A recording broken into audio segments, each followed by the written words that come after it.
Good morning guys, it's me again, Leticia's Kitchen. For today's vlog guys, magluluto ako ng adobo na baboy. So ito yung aking ingredients. Ayan. Mayroon ako dyan garlic, luya, shallot, at saka escallion. And then ito yung ilalagay ko yan sa kwapaw guys. Ito yung ibabalot sa kwapaw na karne. Ito yung ating karne. Ayan. Ayan, yung 3-layer na pork. Ayan guys, yung ating lulutuin. So, ito na yung, guys, pag naluto na yung ating adobo, ay dito natin yan ipapalaman. Ayan. Ipalaman natin dito. Ayan guys.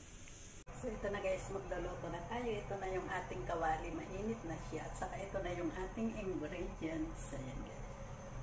So, ngayon ilalagay na natin ang ingredients natin. So, ito na guys, mainit na yung ating kawali. Ilagay na natin ang luya. Ayan, ang luya natin.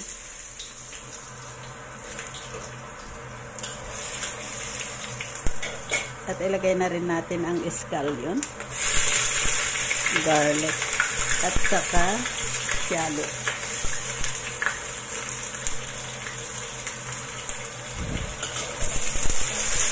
So, i-fry lang natin yan hanggang sa lumabas yung aroma ng ating ingredients. Ayan.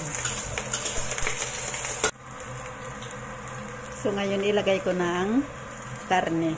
Ayan na guys, yung 3-layer pork. Yung pork belly. So, ito yung ating pork belly. Ayan. So, i-fry lang din natin yan hanggang sa maging brown yung karne. Para maalis yung yung amoy niya. Hindi siya malansa. So, yan. Kasi kapag nagluluto guys, ay dapat ay hindi yun laging hinahalo. Ayan, i-steam muna natin yan. Saka natin ulit haluin. Ayan, ang ganda ng karne na nabili ko. So, balik ta rin na natin.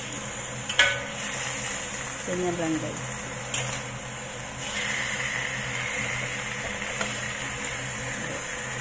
And then mamaya maglalagay na tayo ng ating ingredients.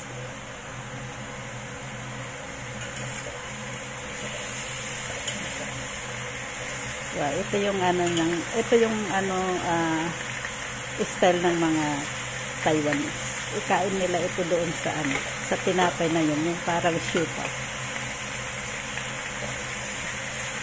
Ito yung pinakakarni niya. And then yung sour vegetables.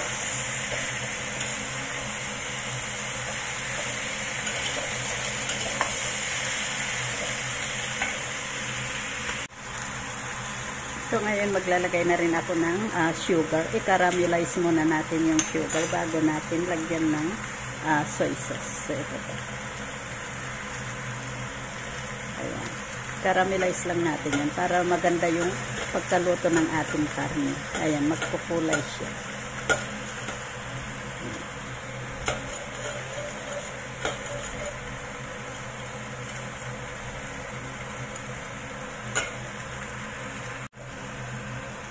So, ito na guys yung ating sugar. Caramelize na siya. So, i-mix lang natin yan. And then, maglagay tayo ng soy sauce. So, ayan guys. So, ngayon maglalagay na tayo ng soy sauce. Ang gamit kong soy sauce ay yung Japanese soy sauce.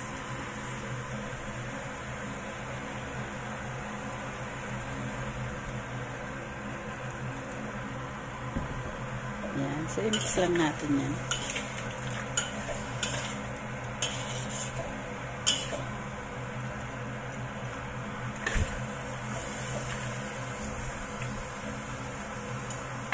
At maglalagay na rin ako dyan ng kaunting water.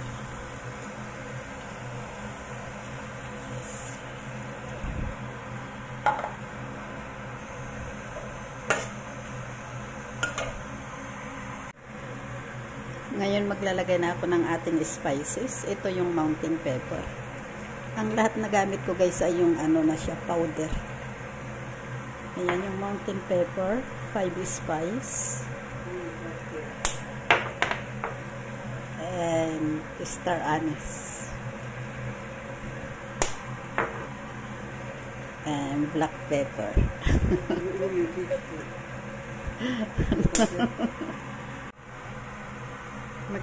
Maglalagay din ako ng rice wine.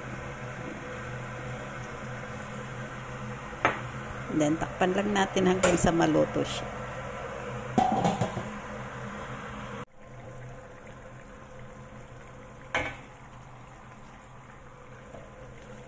Ito na guys, yung ating pork. Ayan, malapit na siyang maluto. Ayan, patuyuin lang muna natin yan. Ayan, ang sarap.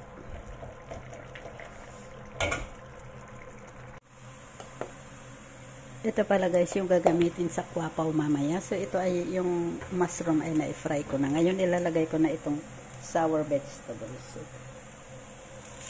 bali, dalawang klase yan na sour vegetables. Ayan.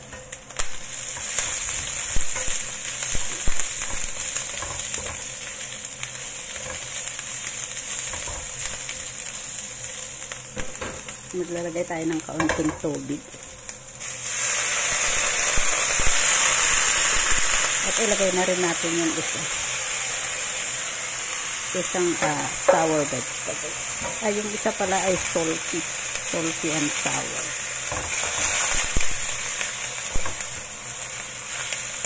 Ayan, masarap ito sa kasi siya, yung lasa niya ay yung maalat na siya, maasim.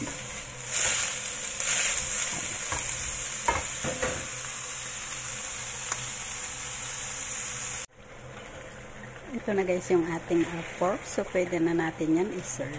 Ayan.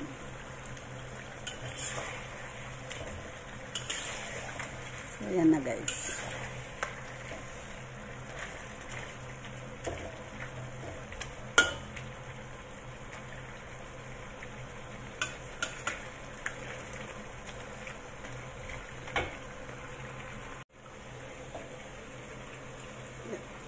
So, ngayon maglagay na tayo sa plato. Pwede na natin i-serve. Ayan. So, ayan na guys.